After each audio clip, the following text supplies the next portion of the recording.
Bonsoir, nouvelle édition du 7-8, 1 heure pour faire le point sur l'actualité locale en direct entre 18 et 19h. Le premier invité qui va nous accompagner ce soir, Jean-Luc Vessière. Bonsoir. Bonsoir. Le président de l'Université de Versailles-Saint-Quentin. L'Université de Versailles-Saint-Quentin, à l'heure des choix, actuellement se met en place le campus Paris-Saclay qui va permettre de fusionner plusieurs centres de recherche, des entreprises également. Votre université doit-elle en faire partie? Et surtout, à quel prix? Vous nous le direz tout à l'heure. Auparavant, le sommaire de ce 22 novembre en images à présent. Les sujets à suivre ce soir, la mobilisation des salariés des caisses d'allocation familiale. Les CAF étaient closes aujourd'hui. Parmi les revendications, l'arrêt des suppressions de postes et des embauches en CDI. Les réserves de sang toujours trop faibles pour faire face aux besoins.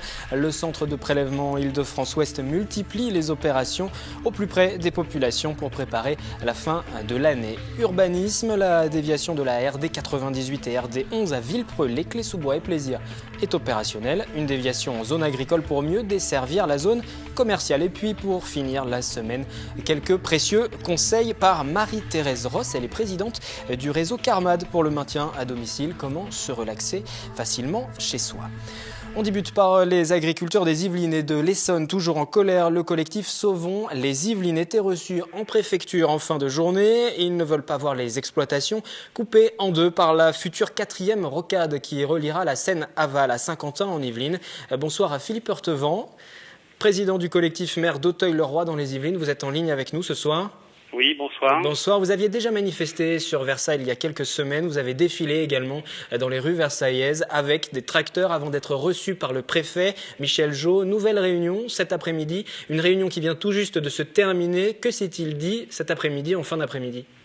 Donc effectivement, la coordination rurale a été reçue aujourd'hui avec le collectif Sauvons les Yvelines. Et nous avons, avec le préfet et ses services, suite à la manifestation du 22 septembre, abordé un certain nombre de sujets qui avaient été donc soulevés lors de cette réunion du 22. Je passe la parole à Jean-Noël Roinsart, qui est donc le président de la coordination agricole des Yvelines, et qui va donc vous exposer quelles sont les positions qui ont été prises aujourd'hui. Alors, vous avez passé la parole, ce n'était pas prévu, on devait vous avoir comme intervenant. Donc bonsoir à l'autre intervenant qui est également avec nous en ligne, je vous laisse vous représenter. Monsieur Roinsart, président de l'Union des syndicats de la coordination rurale d'Île-de-France. Alors, redites-nous ce qu'il s'est dit concrètement cet après-midi. Que s'est-il passé lors de cette réunion avec le préfet? Est-ce que vous avez été entendu? Voilà. Sur le premier point, nous avons parlé donc des abattoirs mobiles pour permettre à tout élevage de survivre en Île-de-France, voire même de relancer l'activité pour le développement des circuits courts. Le deuxième point, l'assouplissement des normes environnementales pour le maintien des exploitations en concertation avec la profession agricole. Nous avons aussi parlé de la préservation des espaces agricoles en Île-de-France, l'urbanisation par densification des communes dans leur centre. En ce qui concerne les infrastructures routières qui feraient manque les exploitations, nous sommes tout à fait opposés, exemple sur la liaison Mantes-Saint-Quentin. Alors justement, on y vient, c'est le point principal, et je vais vous demander d'être très bref parce que le temps passe et il faut que l'on avance ce soir. Donc dites-nous si vous avez été entendu, notamment sur cette 4e rocade qui vous inquiète, qui couperait les exploitations en deux. Nous avons été entendus, effectivement, sur cette liaison, parce que le Conseil général continue le projet de cette infrastructure. Hein, voilà.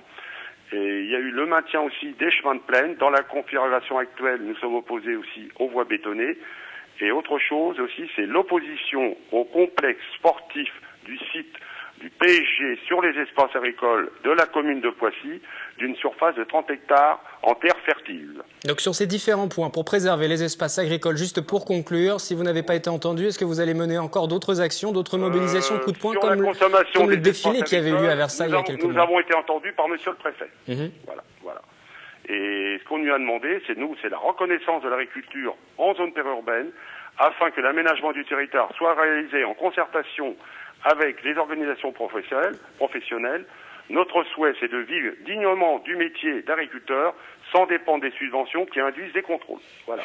Et donc vous restez mobilisé, je l'imagine, même s'il est... tout à fait mobilisé, et nous avons prévu d'autres actions syndicales dans le mois de décembre. Que nous ne manquerons pas de relayer. Merci d'avoir été en ligne avec nous, donc agriculteurs yvelinois et également de l'Essonne qui restent mobilisés, notamment contre l'axe routier, et puis plus globalement, vous l'avez entendu ce soir, contre les différents projets qui menacent les terres agricoles.